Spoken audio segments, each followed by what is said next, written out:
was a family physician and working in the emergency department, I kept seeing many patients come in with physical symptoms that I couldn't do anything to help out with. I was working to investigate, to find out what was going on, but I wasn't finding any causes that I could work with as a physician. It was then during some extra training in family medicine that I met Dr. Davanloo and got to work and train in his center in Montreal. And saw that there's actually an approach that could diagnose emotional factors in physical problems and actually treat them with a relatively short treatment course. So it's from there I decided to do psychiatry training so that I could teach and research this method, and that's what I've been doing now since 1990. So there are many physical manifestations of emotions that are being blocked, and they affect areas of the muscles, producing tension and hyperventilation, chest pain, back pain, abdominal pain, headache. Then there's a range of conditions that involve the involuntary muscles of the body, like the bowel, the airways, the blood vessels. So a number of conditions that end up causing extra emergency department visits and specialty medical visits and visits to surgery to assess these problems and try to treat these problems.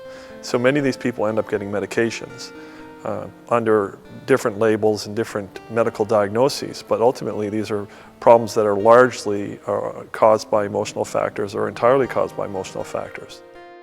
There are many conditions where there are emotional factors and physical factors combined. So when a person has a medical illness, such as, for example, multiple sclerosis, often there is so much concern about the illness and so much monitoring of the body and so much emotions and anxiety stirred up that the person will start to have secondary emotionally caused physical symptoms. So they'll be having weakness and tingling, they'll be hyperventilating, they'll be getting dizziness. And this is a treatable component of these syndromes. So for example, when we've worked with patients with multiple sclerosis, we see a marked drop in overall physical symptoms. This is happening without curing multiple sclerosis, but it's removing emotional factors that color up and make the condition look worse. There's a lot of confusion and misunderstanding about all the terminology used for psychosomatic conditions. And the patients often think that they're being told that the problems are being made up or the problems are imagined and they're in their heads.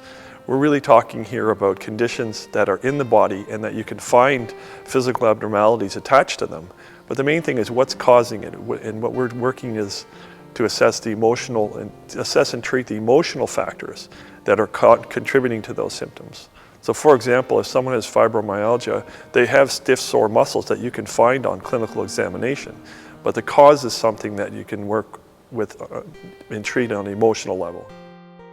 Dr. Habib Davanloo out of McGill University developed, researched, and teaches this approach to intensive short-term dynamic psychotherapy, and he's someone who taught me starting from 1990 up until even recently. I go to workshops there.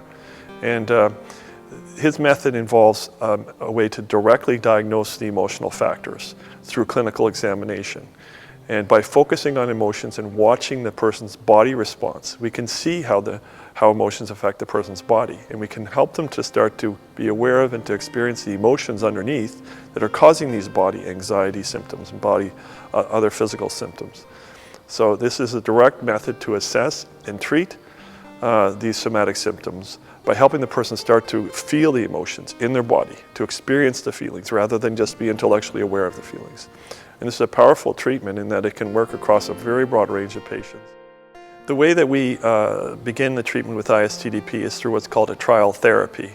So trial therapy is to assess the patterns of physical symptoms, the patterns of anxiety and defense mechanisms to see if the person is likely to be able to benefit from the treatment. All of ISTDP treatment starts with this trial therapy interview. Now this can be an hour or up to 3 or 4 hours in duration. It may take place in one day or over a few days. And the main product of it is good evidence of whether or not the person can benefit and what the treatment course should look like. This trial therapy has been studied, and we ourselves study 300 trial therapies in a row and find a significant symptom reduction, a significant change in interpersonal problems with this one interview. So it has a good treatment effect within it. The science of attaching mind and body has come very far in recent years. There are a number of people studying, for example, the brain effects of psychotherapy. We're doing a review right now of all the psychodynamic treatments and brain changes involved in these treatments. And we found 10 studies showing direct brain change, for example, with psychotherapy. So that tells you that psychological processes can change the brain. Obviously, the brain orchestrates the body. The brain affects the immune system. Every system of the body is affected by brain function. So this is one integrated organ, brain, mind, and body.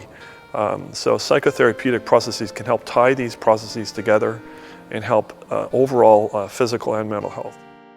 Based on research, including my own series of over 2,000 cases, there's good evidence that the major problem causing somatic symptoms, depression, anxiety, is guilt about anger or rage toward loved ones that's buried. So it's basically a problem of guilt, blocking mobilization of anger and causing it to direct inward towards the person's self, towards the mind, towards the body, and making a bunch of physical symptoms and making depressive symptoms and other problems. As far as emotions that can be helpful is really self-acceptance, positive regard for oneself and other people, forgiveness of oneself and other people. So it involves getting back to basic love and attachment for others. Now that's a difficult thing to do if a person has a lot of rage towards someone else and guilt about the rage. It's difficult to reach with love to that person, even in one's own mind. So really to help a person get back to the basic attachment and good feelings for oneself and others, it involves removing this old rage and guilt about the past. Now the way we work with that and the way we do that is focus on the feelings triggered when we try to attach to the patient therapeutically, which stirs up all these attachment emotions and gives us the direct, a wonderful moment to be able to help them start to feel these emotions, understand themselves, forgive themselves, accept themselves, and accept and understand, in a sense, other people as well, and the emotions that they have towards those people. Well, the good news about all the research and work that's been happening, not just where I'm at in Halifax, but also here in Italy and other centers around the world, including Norway, the UK, Sweden, Denmark, Australia, Poland, and the US as well, is that this treatment approach and other short-term models that are related to it have a good evidence base now to be able to contribute to healthcare cost reduction, improvement of overall patient care with a relatively short course. So that means cost effectiveness. And everywhere around the world, the economies are so pressed that they're having to find ways to shorten down treatments.